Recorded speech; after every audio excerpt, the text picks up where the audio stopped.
In this video, we'll know about website themes.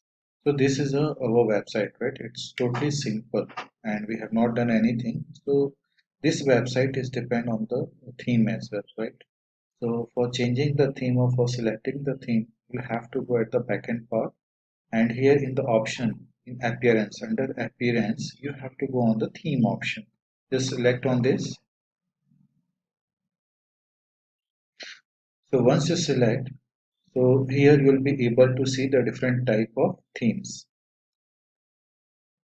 So by default, when you install WordPress, by default, this five theme is, installed, right? So the first right now in your website.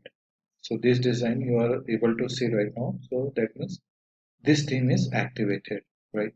And if you change the theme, so for changing the theme, just you come on this and click on active.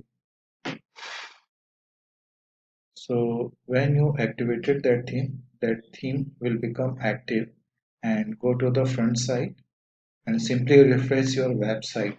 So okay, so as soon as we change the theme, so here we can see the theme has also changed, right? Again, we'll come over here, and suppose this time I want to select this theme, right? So simply I'll make it activate. So this theme, it will come at the first of here, right? Okay, so whenever you'll be installing something, right? So it will be asking to install the required, plugin. So it is up to you. So right now we don't need to install all these things. So now we'll come over here and simply we refresh this. So again we can see the changes, right? So this is the theme structure, website structure as well. So as soon as we change the theme, our website layout, it also has changed.